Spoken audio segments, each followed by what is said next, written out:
और मकर संक्रांति की रौनक चारों ओर देखी जा रही है। बता दें कल मकर संक्रांति मनाई जानी है, जिसको लेकर बाजारों में मकर संक्रांति की रौनक है और सिर चढ़कर अब पतंगबाजी का क्रेज भी बोलेगा। चाइनीज मांझे पर भी रोक लगाने की बात कही गई, साथ ही लेकिन जो चाइनीज मांझे हैं वो फिर भी बिक रहे हैं। काट रहा है जिंदगी की डोर, क्योंकि सुबह 2 और शाम को 2 घंटे ये पतंग नहीं उड़ा सकते हैं। ये गाइडलाइंस जारी की गई है। सुबह 6 से 8, शाम 5 बजे से 7 बजे तक पतंगबाजी पर रोक लगाई गई है, पर चाइनीज मांझे पर अभी तक लगाम नहीं लग सकी है। तो रोड पर चलते हुए अभी सब आप लोग ध्यान रखें, क्योंकि चाइनीज मांझे के चलते कहीं ना कहीं पक्षियों को भी दिक्कत होती है, इंसानों को भी दिक्कत होती है।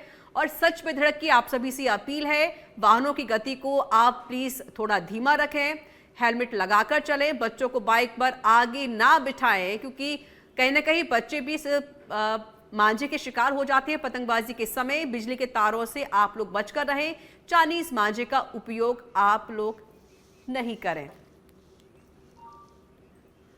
तो ये सच पे धड़क भी आपसे अपील कर रहा है कि चाइनीज मांझे का इस्तेमाल आप लोग ना करें, क्योंकि पहले ही गाइडलाइंस जारी हो चुकी, लेकिन अभी भी बाजारों में चाइनीज मांझे देखे जा रहे हैं। आज हम करेंगे इसी पर चर्चा, क्योंकि मेरे साथ जयपुर से मेरे 2 संवाददाता जुड़ चुके हैं, लाइव जुड़े हुए हैं। और जयपुर से हैं मलखान मीणा मेरे संवाददाता, साथ ही आकाश तिवारी भी हमारे संवाददाता जुड़ चुके हैं सीधे लाइव। मलखान, पहले आपका रुख करते हुए, मलखान आप कहां पर मौजूद हैं, लोकेशन बताएं, और साथ ही क्या व्यवस्थाएं हो रही हैं, क्या तैयारी है, मकर संक्रांति को लेकर कितना उत्साह लोगों में दिखाई दे रहा है?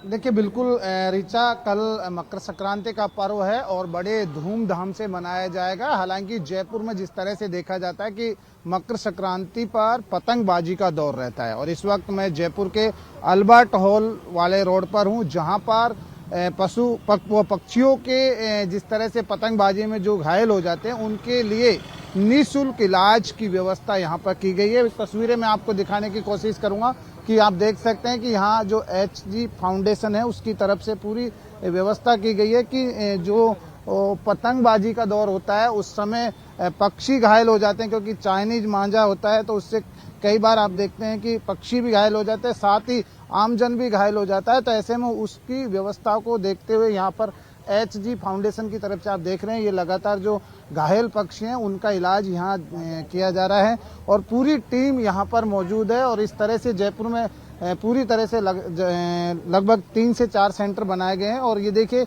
आप तस्वीरें देख रहे होंगे कि पूरी तरह से एक घायल पक्षी हुआ है, जो मांझे से, जो चाइनीज मांझा है उससे घायल हुआ है, उससे उनका इलाज यहाँ कर रहे हैं। इनसे बातचीत कर लेते हैं कि देखिए मैडम, किस तरह का इलाज कर रहे हैं जो अभी पक्षी घायल हुआ है?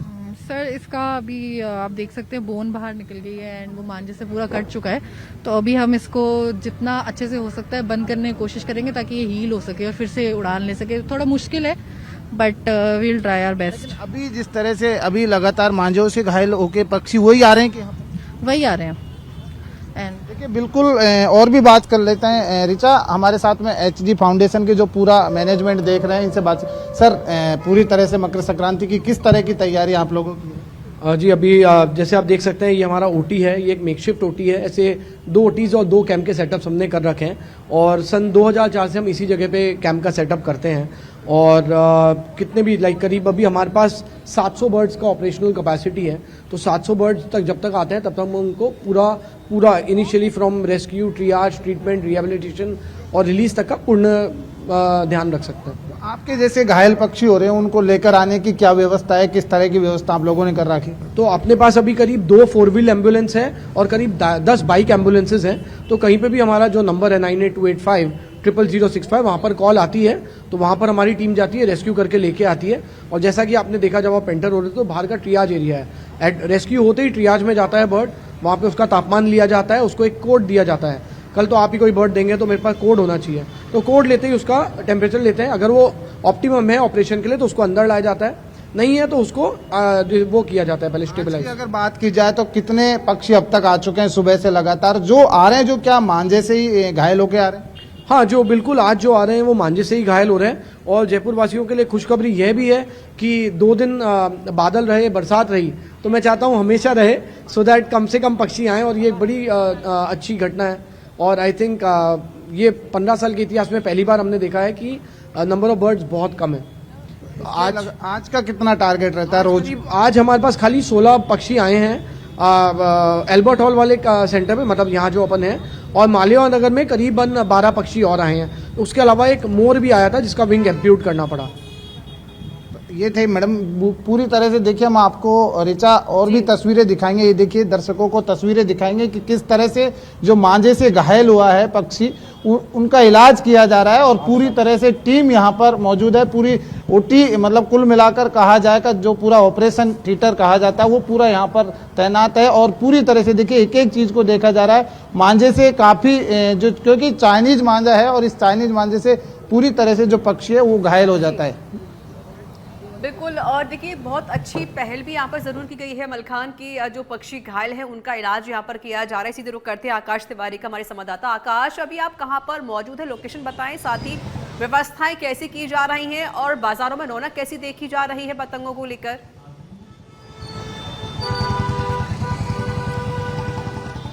जी रिचा, मैं अजमेरी गेट से अंदर आने वाली जो सड़क है, जो किशन पोल की ओर जाने वाली सड़क है, वहां पर हूं। और आप रौनक देखिए दुकानों की। यहाँ पर छोटी पतंगों से लेकर बड़ी बड़ी अलग अलग तरीके की पतंगे हैं। कुछ पतंगों पर राजनीतिक जो झंडे हैं वो भी बने हुए हैं, तो कहीं मुझे सिद्धू मूसे वाले भी, वो भी कुछ पतंगों पर दिख रहे हैं। कुछ पतंगों पर मोटू पतलू जो कार्टून है वो भी बनाया गया है। बड़ी छोटी पतंगों के साथ अलग अलग डिजाइन की पतंगे, अलग अलग देश के झंडों की पतंगे भी हैं। भारत देश के तिरंगे की भी पतंग यहाँ पर है। और मार्केट की अगर आप रौनक देखें तो ये देखिए, आप दुकानों पर भीड़ देखिए किस प्रकार से लोग कल मकर संक्रांति में जो ये पतंग महोत्सव पूरे राजस्थान में मनाया जाने वाला है और जयपुर में खास करके इसकी एक अलग रौनक रहती है, तो यहाँ पर कितनी भीड़ दुकानों पर पतंग के लिए, मांझे के लिए लग चुकी है। देख सकते हैं आप, अलग अलग तरीके की पतंग है यहाँ पर। ये देखिए पतंग, अगर मैं इसका एक तरफ, ये कितनी बड़ी पतंग यहाँ पर बनाई गई है। इस प्रकार की भी पतंगे लोग यहाँ पर उड़ाते हैं। और मांझे की भी अलग अलग वैरायटी, ये मांझे की आप चक्री देखिए, कितनी बड़ी चक्री यहाँ पर मांझे की ये लगाई गई है। तो ये बहुत ही रौनक से ये सराबोर ये पूरा बाजार है जयपुर का, और लोग यहाँ पर पतंग खरीदने के लिए उत्साहित हैं। ये उत्सव, ये महोत्सव मनाने के लिए उत्साहित है। और पतंगों के मैं वैरायटी की बात करूं तो काफी ज्यादा है, लोगों में अलग उत्साह भी है, बच्चों में उत्साह है, बड़े लोगों में भी उत्साह है। आकाश, देखिए सभी लोग तो हम देख ही सकते हैं, पतंगों का भंडार यहाँ पर देखा जा रहा है, लोग काफी खुश भी हैं। आकाश, लोगों से बातचीत कीजिए और पूछिए किस तरीके से वो मकर संक्रांति मनाने वाले हैं। कहीं चाइनीज मांझे का इस्तेमाल तो नहीं कर रहे, क्योंकि इससे परेशानी होती है इंसानों को, इससे परेशानी होती है पक्षियों को। एक बार जरूर बातचीत कीजिए लोगों से इस बारे में। जी बिल्कुल बिल्कुल बिल्कुल। देखिए मेरे साथ जो दुकान के संचालक है वही साथ में मौजूद हैं। आप मुझे कुछ चीजें बताएंगे। जो मांझे की वैरायटी होती है उसमें कुछ धारदार मांझे भी होते हैं, वैसी चीजें तो प्रतिबंधित हैं? भैया हम नॉर्मली मांझा रखते हैं, कॉटन वाला, जिससे पशु पक्षियों को कोई नुकसान ना हो। कोई नुकसान नहीं होता उस चीज में। उससे नुकसान नहीं, बिल्कुल भी। जो वैरायटी आती है चाइनीज मांझे की, वो कैसी होती वो है? प्लास्टिक का होता है, वो टूटता भी नहीं है भैया। आप कितनी ताकत लगा लो वो खिंचता रहेगा, रबड़ की तरह होता है वो। तो वो गले में भी बैठ सकता है, पक्षियों के लिए भी हानिकारक है वो मांझे हम लोग बिल्कुल बंद कर चुके हैं, उसका बहिष्कार कर चुके हैं। तो आप लोग नॉर्मल मांझा रखते हैं। पतंगों के दाम कितने ऊपर तक चले जाते हैं? कितने हजार तक पतंग आती है? महंगाई के हिसाब से सब कुछ दाम तो बढ़ते ही हैं भैया, हर साल ही बढ़ते हो। तो और क्या डिजाइनर पतंगे आ रही है अगर देखें? तरीके की आप अगर देखना चाहो तो हमारे देख सकते हो, आप व्यूवर को भी दिखा सकते हो, आपके पब्लिक को भी। नेताओं की तस्वीरों के साथ भी पतंग? वो चीज भैया खत्म हो गई अब सब। अब लास्ट का टाइम है ना, वो सब चीजें खत्म हो चुकी है, नहीं सब मिलती है। कैसा है बाजार में रौनक? अच्छी है इस बार? बढ़िया, अच्छी, बिल्कुल वैसे।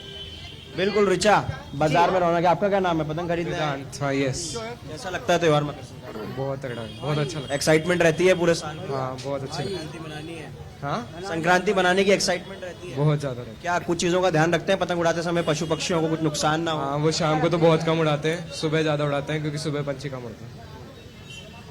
जी रिचा, जो बात प्रशासन की ओर से भी कही गई कि शाम में 5 बजे से 7 बजे तक पतंगबाजी नहीं की जाएगी क्योंकि पक्षी ज्यादा उड़ते हैं, वो यहाँ पर लोग भी ध्यान रख रहे हैं कि वो पतंगबाजी शाम के वक्त ना करें। देखिए काफी लोग यहाँ पर एक पतंग बार खरीदने के लिए बिल्कुल लगातार आकाश, एक आ बार रहे हैं जरूर और वो पतंग तस्वीरें दिखाएं क्योंकि बहुत क्रेज है बच्चों के अंदर। 2025 की पतंगे हम देख रहे हैं, मोटू पतलू की पतंगे हम देख रहे हैं, सिद्धू मूसेवाला की पतंगे भी नजर आ रही हैं। क्या इस बार किसी पॉलिटिशियंस का भी फोटो लगा है पतंगों पर? क्योंकि चुनाव भी हुए थे और भी ज्यादा हम तस्वीर जो देख पा रहे हैं, बहुत वेराइटीज की पतंगे यहाँ पर जरूर आई हैं। बच्चों में कितना क्रेज है और किस तरह की पतंगे लोग पसंद कर रहे हैं इस बार लेना?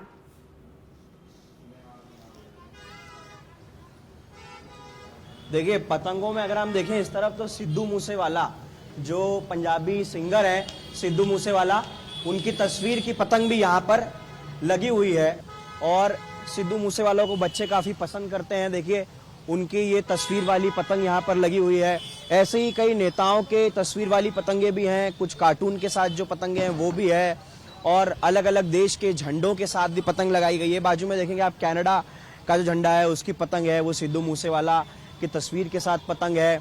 भारत के तिरंगे के साथ आपको पतंगे मिल जाएंगी। जैसा भी हमें एक दुकान संचालक ने बताया कि नेताओं की तस्वीरों वाली जो पतंग है वो समय अब थोड़ा देर हो चुका है, इस वजह से खत्म हो गई है, लेकिन मेरे साथ कुछ बच्चे हैं जो पतंग खरीदने के लिए यहाँ पर आए हैं जी, और इनमें भी एक अलग जोश होता है। पतंग साल भर इंतजार करते हैं मकर संक्रांति पर कि वो पतंग उड़ाएं। क्या नाम है आपका? मोहम्मद अनस। अनस, तैयारी कैसी होती है पतंग उड़ाने की? मांझा वगैरह सब तैयार करके रखते हो? जस हाँ। क्या सोचते हो साल भर पतंग का कुछ एक्साइटमेंट रहता है कि अब मकर संक्रांति आएगी तो पतंग उड़ाएंगे? उड़ाएंगे, बहुत बढ़िया मजा आता है। भागते तो नहीं हो पतंग लूटने के लिए इधर उधर? नहीं। क्योंकि खतरा बहुत होता है चीजों में। हाँ। ध्यान रखते हो पंछियों का कि उन्हें ना लग जाए? कबूतर काफी है ओल्ड सिटी में, तो ऐसे में ध्यान रखते हो आप? हाँ। ध्यान रखते हो? आपके पापा हैं ये? आप ध्यान रखते हैं? देखिए बच्चा है तो पंछी जो है उन्हें नुकसान ना हो, बच्चे को नुकसान ना हो। पतंग लूटने के लिए कई बच्चे भागते हैं तो कुछ नुकसान ना हो जाए। नुकसान का तो ध्यान रखना ही पड़ता है। छत पे जाते हैं, ऊपर जाते हैं, ख्याल रखना पड़ता है भाई बच्चे गिर जाए और जाए। रोडों पे भी ध्यान रखते हैं, चलने वालों का, सभी का ख्याल रखना पड़ता है। ये है। आप में भी पतंग उड़ाने का वो जोश है? अभी आप उड़ाते हैं पतंग? हाँ, पतंग तो बिल्कुल उड़ाते हैं। पतंग तो माशाल्लाह उड़ाने वाली चीज है तो उड़ाएंगे ना। पतंग तो शौक है तो शौक तो करना ही पड़ता है पूरा, बच्चों का सबका। कितने दिन चलता है ये पूरा पतंग का कार्यक्रम? ये पतंग का देख लो कम से कम 2 महीने पहले चलता है और उसके बाद में 1 महीने बाद खत्म होता है। लगभग 3 महीने चलता ही रहता है पतंगों का। तो 3 महीने ये पतंग का पूरा दौर चलता है। जी रिचा, देख रहे हैं मोहम्मद अनस थे हमारे साथ, ये भी पतंग उड़ाने के लिए इच्छुक हैं और बता रहे हैं कि 2 महीने पहले से पतंग उड़ाना शुरू हो जाता है और करीब 1 महीने बाद तक ये पतंग का पूरा दौर बिल्कुल, यहाँ ये चलता रहता क्रेज है। आकाश इतनी जल्दी खत्म नहीं होने वाला है। हम एक जानकारी सभी दर्शकों को देना चाहते हैं कि पशुपालन विभाग ने अब एक मोबाइल यूनिट बनाया है। नंबर जारी किए गए हैं, लैंडलाइन नंबर और मोबाइल नंबर भी जारी किए गए हैं। मकर संक्रांति पर जयपुर के पशु चिकित्सा संस्थानों के कार्मिक नहीं करेंगे अवकाश पर, वो नहीं रहेंगे, उनकी छुट्टियां कैंसिल कर दी गई हैं। घायल पक्षियों की सेवा करेंगे सभी जो चिकित्सक हैं और साथ ही सभी संस्थाएं मकर संक्रांति के अवसर पर पक्षियों के उपचार के लिए कैंप खोल रही हैं। कैंप लगाए जा रहे हैं सुबह 6 से शाम 8 बजे तक। ये संस्थाएं सभी खुली रहेंगी और पक्षियों का इलाज करेंगी। देखिए जो नंबर जारी किए गए हैं वो नंबर हम लगातार आपको दिखाई रहे हैं कि कौन सा क्षेत्र है, किस क्षेत्र का क्या नंबर है और साथ ही नाम भी हम आपको बता रहे हैं। बता दें कि सिरसी में डॉक्टर विक्रम सिंह जिनका नंबर 9414467759 है। हरमाणा में डॉक्टर NK वर्मा 96603। ये नंबर हम स्क्रीन पर लगातार आपको दिखा रहे हैं। तो आप अगर कोई परेशानी किसी पक्षी को हो रही है, कोई पक्षी अगर घायल हो गया है तो आप इस नंबर पर कॉल करके इस क्षेत्र में आप पूरी जानकारी उनको दे सकते हैं ताकि उस पक्षी का इलाज कराया जा सके। क्योंकि देखिए आपके सहयोग से कहीं ना कहीं एक पक्षी को बचाया जा सकता है, आपके सहयोग से इस पक्षी का इलाज हो सकता है। गांधीनगर में डॉक्टर अनिल कुमार शांडिल्य हैं जिनका नंबर है 9414849055। दुर्गापुरा में डॉक्टर नीरज शुक्ला जिनका नंबर है 9414028244। नाहरी का नाका में डॉक्टर सुरेंद्र सिंह शेखावत जिनको जिम्मेदारी दी गई है, उनका नंबर है 9829005334। तो देखिए हम ये नंबर लगातार आपको दिखाई रहे हैं, लैंडलाइन नंबर और मोबाइल नंबर जारी किए गए हैं, साथ ही डॉक्टर्स का नाम भी है। अगर कोई आपके क्षेत्र में कोई पक्षी घायल हो जाता है किसी मांझे के जरिए तो आप इस नंबर पर कॉल करके उन डॉक्टर्स को सूचना दे सकते हैं ताकि वहां पर टीम पहुंचे और उस पक्षी का इलाज कर सके। तो ये क्योंकि आपके सहयोग से कहने का एक पक्षी की जान भी बचाई जा सकती है और साथ ही बड़ा सहयोग ये आपकी तरफ से भी हो जाएगा। चलिए सीधे रुक करते हैं अपने संवाददाता का। मलखान मीणा हमारे साथ लगातार जुड़े हुए हैं। मलखान, देखिए एक डॉक्टर की पूरी यूनिट बनाई गई है, जगह जगह ये डॉक्टर्स जो चिकित्सक है वो कैंप लगा रहे हैं ताकि कोई पक्षी अगर घायल होता है तो उसका इलाज यहाँ पर किया जा सके। आपने भी डॉक्टर से बातचीत की और पक्षी भी देखिए जो घायल है वो उनका इलाज भी वहां पर किया जा रहा है। एक सवाल पूछिए उनसे भी कि अब तक कितने पक्षियों का इलाज हो चुका है और किस तरह की परेशानी जो पक्षी है उनको झेलनी पड़ रही है।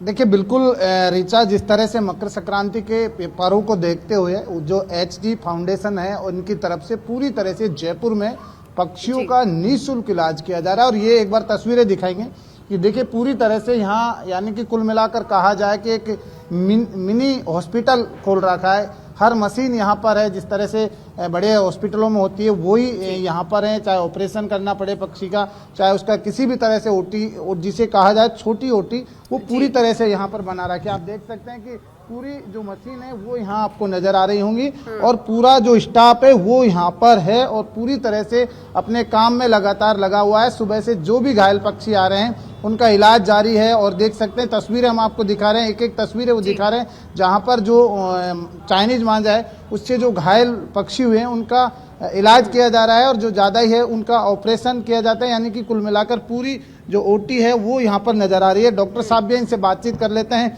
कि सर पूरी तरह से यहाँ पर देखिए, आप एक बार देखिए तस्वीरें देखिए कि इलाज किया जा रहा है और एक एक चीज़ का बारीकी से इलाज कर रहे हैं और पूरी तरह से जो घायल पक्षी हैं उनका इलाज किया जा रहा है। और यहाँ पर पूरी जो टीम है वो तैनात है। बातचीत कर लेते हैं जो डॉक्टर हैं यहाँ पर कि किस तरह से इलाज किया जा रहा है। जो पक्षी आ रहे हैं क्या वो चाइनीज मांझे से घायल होकर आ रहे हैं? जी, चाइनीज मांझे से ही घायल होके आ रहे हैं और कुछ जो थोड़ा एनवायरनमेंट है तो टेम्परेचर का भी इफेक्ट है, तो हाइपोथर्मिया की कंडीशन भी देखने को मिल रही है। तो पहले जो पक्षी आ रहा है घायल आ रहा है, किस तरह से आप उसका इलाज कर रहे हैं, क्या प्राथमिकता रहती है, किस तरह से?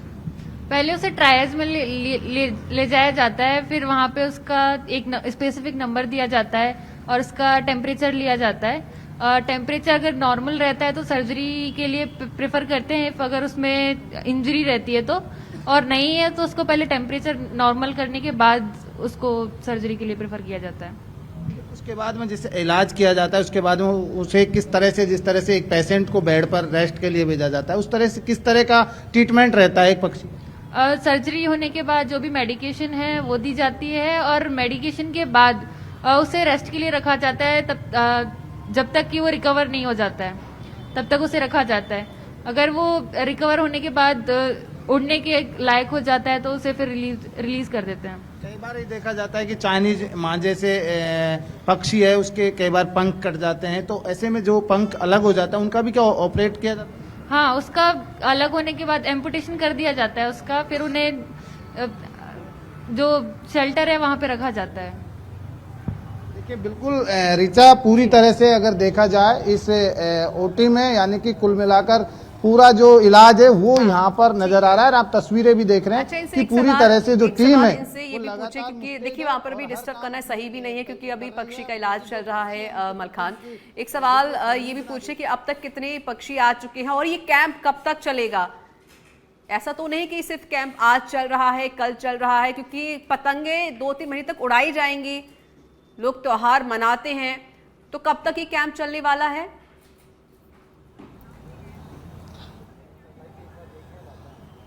देखिए बिल्कुल ऋचा, वैसे देखा जाता है कि हर बार जब भी मकर संक्रांति का पर्व आता है तो इस तरह के कैंप नजर आते हैं और उसके बाद में नजर नहीं आते। लेकिन बातचीत कर लेते हैं हमारे साथ में सर, जिस तरह से मकर संक्रांति का पर्व आता है उसी समय ये कैंप लगता है, लेकिन अपना कैंप है, अब कितने दिन तक ये चलेगा? देखिए जो कैंप लगाने की भावना है वो ये है कि मैं पक्षी को तुरंत उपचार दे पाऊं। ऐसा नहीं है कि कैंप के बाद हम पक्षी का काम बंद कर देते हैं। रक्षा संस्था का एक परमानेंट हेल्पलाइन नंबर है और परमानेंट मालवीय नगर में शेल्टर है, तो पक्षियों का उपचार निरंतर चलता रहता है, साल भर चलता है। जो परमानेंट नंबर बता रहे हैं आज का उनसे नंबर जरूर पूछिएगा। मलखान, क्योंकि वो कहने कि एक परमानेंट नंबर है, तो नंबर जरूर पूछिए उनसे भी।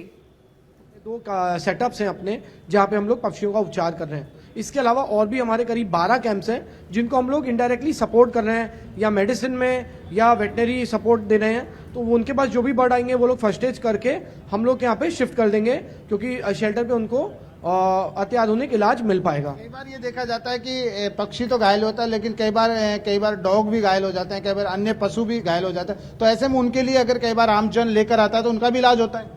फर्स्ट एड देखिए, अब जैसे एक विकसितता की बात करें तो अभी हम लोग का जो मेन कार्य जो हम रक्षा संस्था कर रही है वो पक्षियों पे और सरीसृपों पे है।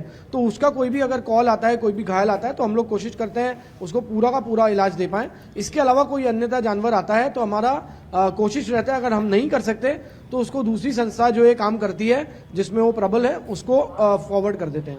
देखिए बिल्कुल ऋचा, पूरी तरह से जो ठीक टीम है। है वो मलखान, एक लगातार सवाल यहाँ पर काम पूछेगा कर रही है। उनसे। और कुल मिलाकर इनका एक ही मलखान, आपको मेरी आवाज मिल रही है? कि मकर संक्रांति पर जो ठीक है। पक्षी हाँ, मलखान, एक सवाल और पूछिए उनसे कि वो ये कह रहे हैं कि हमारा एक परमानेंट नंबर भी है, तो उनसे वो परमानेंट नंबर भी पूछिए ताकि अगर कोई पक्षी आज के अलावा कभी और भी घायल होता है तो उसका इलाज किया जा सके। वो जो भी जनता है वो कॉल कर सके ताकि सबको पता रहे कि भाई ये नंबर है, ये डॉक्टर है और ये एड्रेस है, तो हम इस पक्षी को यहाँ पहुंचा सकते हैं, कॉल कर सकते हैं ताकि पक्षी को इलाज हो सके।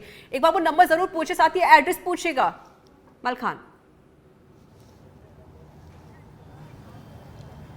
देखिए बिल्कुल ऋचा, जिस तरह से हम आप पूछने की कोशिश करेंगे सर, जिस तरह से आप लोगों का टोल फ्री नंबर क्या होता है वो दर्शकों को बताएं। 98-285 3/065 98-285-00065। जयपुर वासियों को कहीं पे भी घायल पक्षी दिखता है, अभी नहीं साल भर, तो वो इस नंबर पे संपर्क कर सकते हैं और हमारी टीम वहां पहुंचेगी। उनको केवल एक कॉल करना है, बाकी सारी हमारा टीम करेगी। वहां पे आएगी, पक्षी को लेके जाएगी, बॉक्स में रखेगी, वहां से शिफ्ट करेगी और उसका पूरा इलाज और पुनर्वास करेगी। देखिए बिल्कुल ऋचा, लगातार पूरे 1 साल तक लगातार जो टीम है इनकी वो काम करती हुई नजर आती है। और ये एक अच्छी पहल है, एक ये जन सेवा है, पक्षियों की सेवा करना भी बहुत अच्छी बात है। डॉक्टर जिस तरीके से बता भी रहे हैं बहुत अच्छा भी है ताकि पक्षियों का इलाज भी हो सकता है। तो ठीक है, मैं आपको रुक करूंगी मलखान, और सीधे रुक करते हैं हम आकाश तिवारी का। आकाश, आपने तस्वीरें दिखाई, पतंगों से जो बाजार है वो गुलजार तो हो चुके हैं। कई ऐसे लोग हैं जो पतंग खरीदने के लिए भी आ रहे हैं, काफी क्रेज लोगों में देखा जा रहा है। कल मकर संक्रांति का त्योहार मनाया जाएगा, अभी और क्या तस्वीरें नजर आ रही हैं आकाश? जी जी, देखिए ऋचा, मैं पतंग देखते हुए जब आगे की ओर बढ़ रहा था तो मुझे एक खास पतंग यहाँ पर नजर आई है। और अगर आप इस पतंग का साइज देखें तो ये बेहद ही छोटी छोटी पतंग है। ये देखिए, ये लगभग 1 बित्ते की ये पतंग होगी।